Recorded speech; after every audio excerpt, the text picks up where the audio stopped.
Hey Canucks fans, welcome to Clay's Canucks Commentary. It is Saturday, February the 23rd. I'm Clay Emo, I'm at Canuck Clay on Twitter. I'm at Clayton Emo on Instagram. I'm the founder of the GLCPC, the Good Looking Canucks Positivity Club, and this is my Canucks take, all in one take. Okay, tonight, it's a big game. I'm not going to say that the entire season rests on this game, but let's put it this way. If the Canucks do not pick up 2 points tonight, as positive as I am, and as good looking as I am, I'm going to say it's going to be very hard pressed for them to make the playoffs. And I say this because just a couple days ago, maybe 3 or 4 days ago, there are a bunch of teams tied with 59 points, and the Canucks were truly in a tie for 9th overall. They've already slipped to 12th. That's because, well, Minnesota still holds down the 8th spot in 64 points. Now, Colorado has jumped up to 63 points.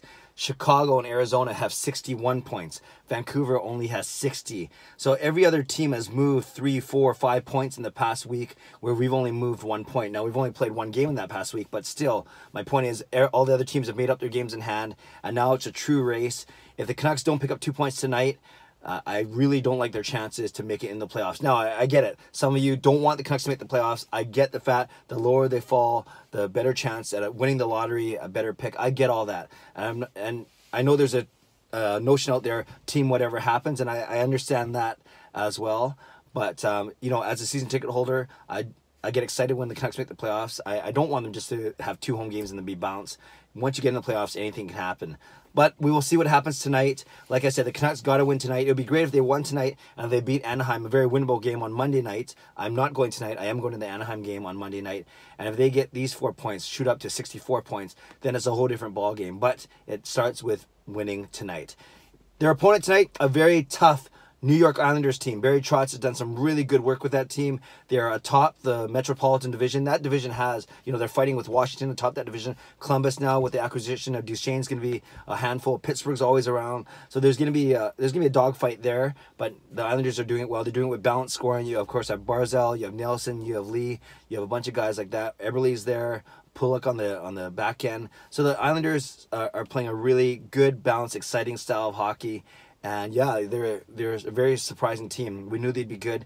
We didn't know they would be that good. So the Canucks definitely have their hands full tonight. I remember last time the Islanders were here late season. It was actually first week of March last year, and that was the game that Besser got hurt when he tried to check Clutterbuck, and then Besser hurt his back and a season-ending injury. So hopefully nothing like that happens tonight, of course.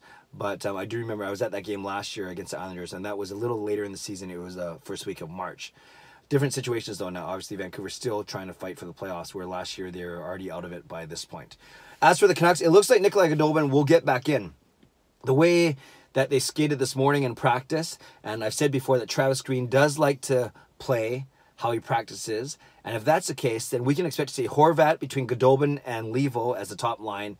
Second line, same thing, Pettersson, Besser, Spooner, who, as I mentioned yesterday, was quite good.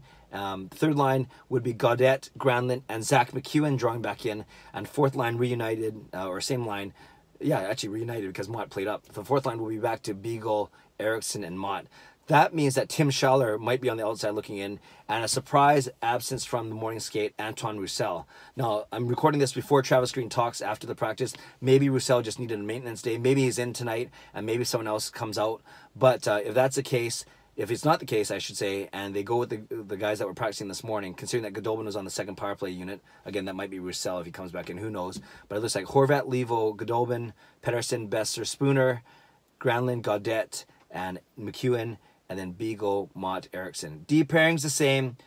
Hutton and Setcher are MVPs, well, recently.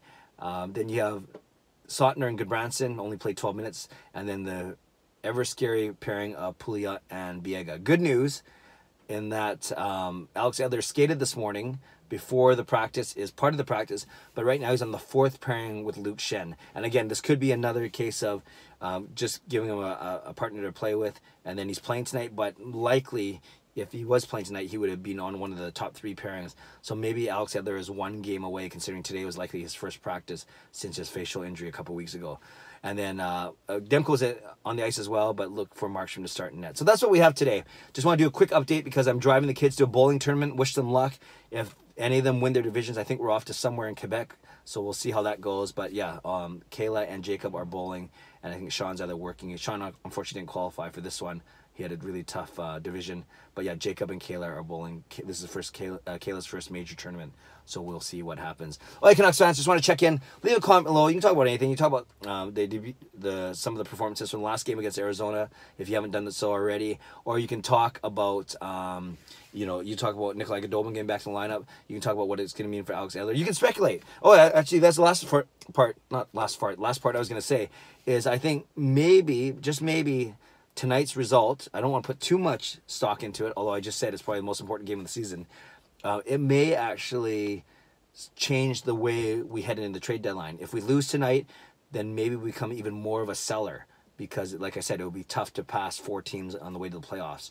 If we win tonight, we're still in the hunt. Does that change Jim Benning's thinking about what he's going to do at the deadline, i.e., not be buyers, certainly, but more apt to hockey trades. And he's been talking about wanting to make hockey trades, not wanting to give away any of his draft picks, considering that the draft will be here in just 4 short months. So lots of things to think about, a lot of things to talk about as we head into tonight's game and look ahead to Monday's trade deadline. So Canucks fans, leave a comment below. I'd love to read, react, and reply. I'll do my best while I'm at the bowling alley. Otherwise, I'll make sure I get to your comments while I'm watching the game tonight. Subscribe if you like to, like this video if you like to. Enjoy the day. It's game day.